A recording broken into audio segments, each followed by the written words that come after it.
Estão se preparando para acabar com a minha segurança e a dos meus filhos. A minha vida, a vida das minhas esposas, a vida da minha família, a vida dos meus amigos. Se você quiser que o dia de hoje vá parar nos livros de história como sendo o dia mais triste do mundo, a culpa será sua. Uma seita que tinha um líder desprezível, que ainda tinha a audácia de se auto-intitular como o novo Messias. As autoridades, vendo no que a instituição estava se tornando, resolveram agir, mas talvez não da melhor maneira. O confronto entre o FBI e a seita do ramo davidiano durou cerca de 51 dias e marcou a história dos Estados Unidos por conta da tragédia que aconteceu. Nesse vídeo a gente vai conferir a operação mais desastrosa do FBI, chamada de O Cerco de Waco. Meu nome é Marcelo Milos, fica comigo, depois da vinheta eu te conto.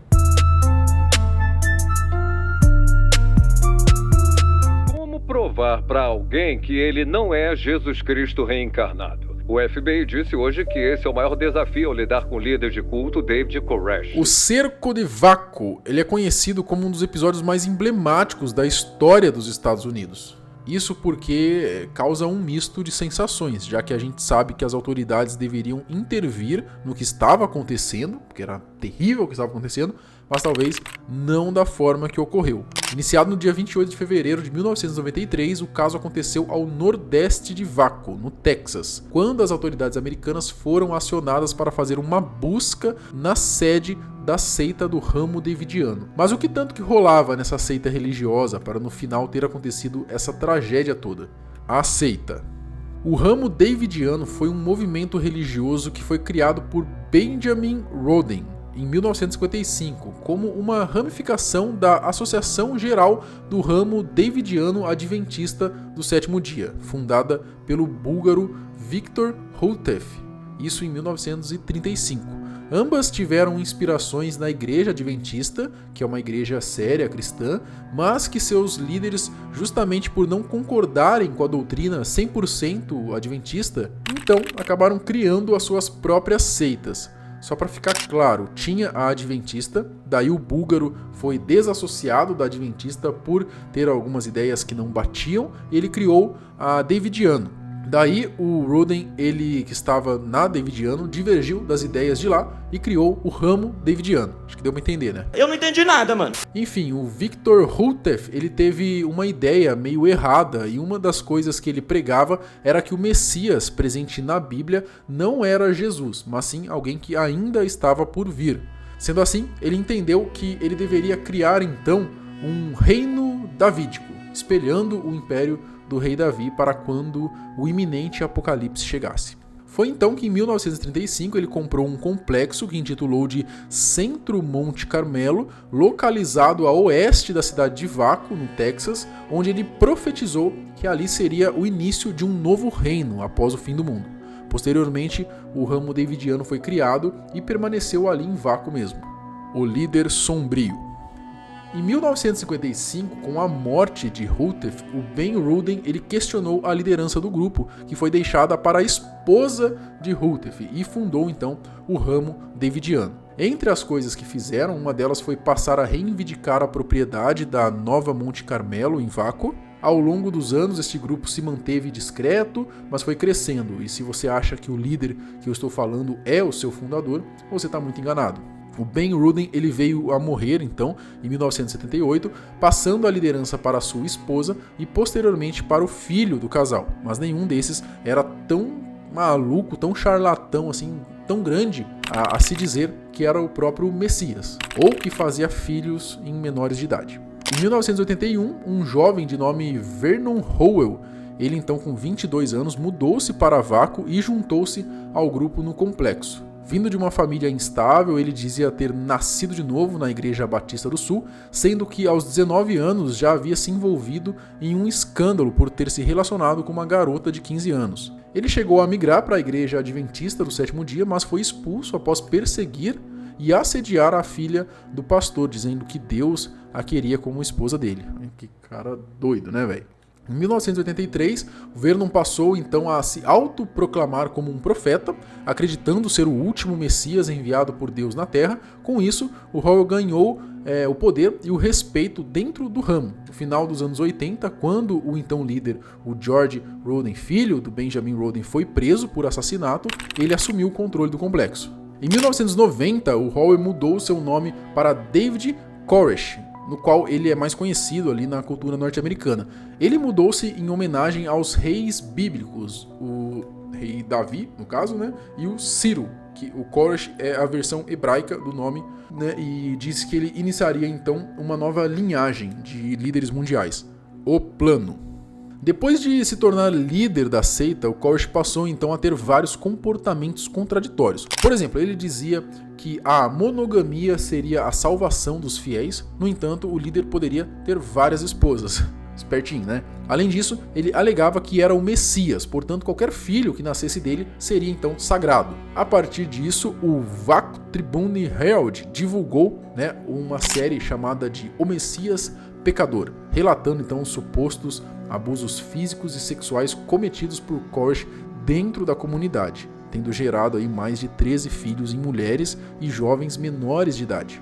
Fora que ele passou a incentivar o uso de bebidas alcoólicas e instalou armas de fogo ali na sede da instituição. Então a seita já estava sendo visada, né, com um olhar meio desagradável ali entre as pessoas. E as coisas pioraram quando em maio de 1992 a ATF, que é um braço da polícia americana especializada em álcool, tabaco, armas de fogo e explosivos, começou uma investigação do grupo depois de uma denúncia de que um entregador, né, identificou armas, munições e granadas em uma entrega no ramo davidiano, após o pacote se romper com o peso do conteúdo. Preciso que veja isso. O que é? Um entregador encontrou uma caixa de granadas com destino a um grupo religioso em Waco, Texas. O líder é um cara chamado David Koresh, nascido como Vernon Howell, um antecedente por assalto à mão armada. Um antigo membro do grupo estima que eles gastaram cerca de 200 mil em armas e peças nos últimos anos. O cara é polígamo, tem várias esposas e filhos, e o nosso informante acredita que algumas crianças sofram abusos. Depois de meses de tocaia, a ATF conseguiu então um mandato de busca e apreensão no complexo de Koresh sob a justificativa de que o líder operava um laboratório de metanfetamina e acumulava um arsenal de armas não regulamentadas. E aí, a guerra começou. Operação Monte Carmelo e a Guerra de Waco. No dia 28 de fevereiro de 1993, a ATF foi então pela primeira vez em cima de Koresh e sua seita. Fiquem calmos! Tem mulheres e crianças aqui!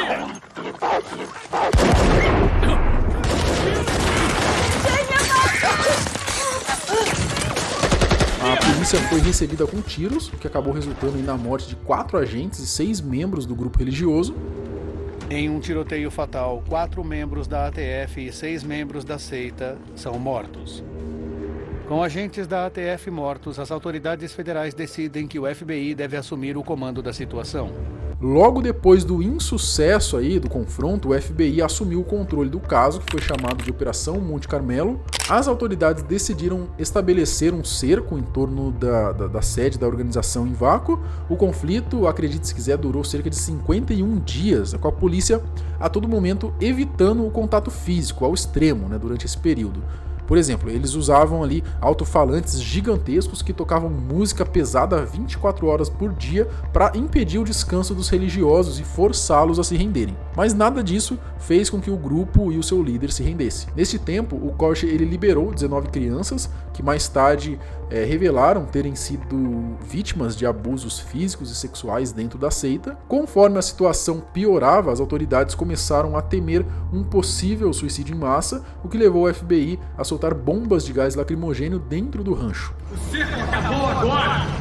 O que vamos jogar é gás lacrimogêneo não letal! Saiam do complexo agora! Pro caixa forte! Vai!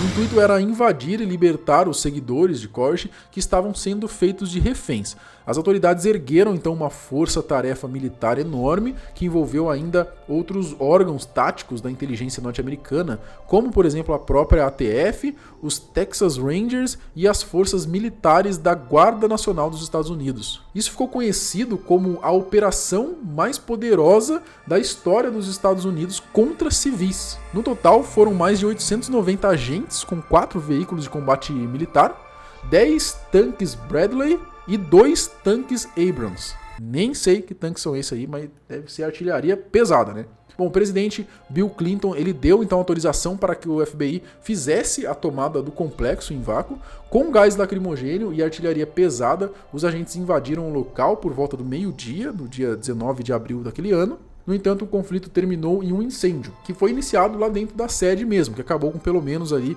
de início, né? Foi divulgado ali com a morte de mais ou menos 70 pessoas, entre elas ali mais de 20 crianças, 2 grávidas e o próprio líder, né, o David Koresh.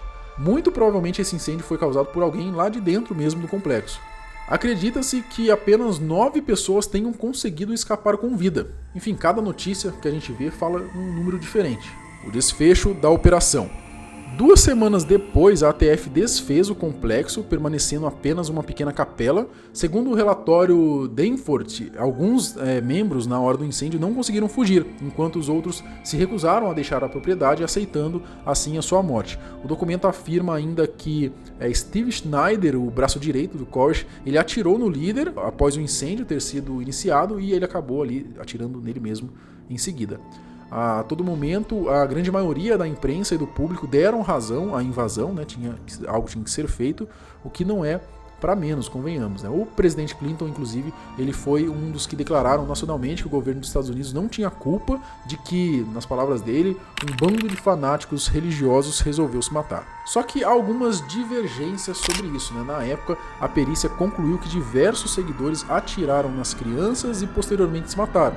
No entanto, de acordo com o documentário VACO The Rules of Engagement de 1997, os atiradores de elite do FBI mataram muitos membros da seita que conseguiram se salvar do incêndio. Ele concluiu que a gravação mostrava 15 flashes vindos das posições do FBI, aparentemente provando que o FBI tinha atirado contra os davidianos. O que confirma, então, bate aí com os depoimentos dos sobreviventes. Então tem essa nuvem aí, essa história meio nebulosa aí de que os agentes teriam também matado bastante gente lá dentro. Mas e o que você acha? Vocês acham que as autoridades americanas agiram errado invadindo dessa maneira? Ou fizeram o certo, né? Eles tentaram ao máximo não acontecer nenhum confronto, né? Mas chegou numa hora que não dava mais para esperar. Comenta aqui embaixo, quero saber o que você acha disso aí. Se você viu o vídeo até aqui, peço que se inscreva no canal, deixa o seu like para ajudar a gente a continuar produzindo conteúdo aqui. A gente se vê mais tarde. Falou!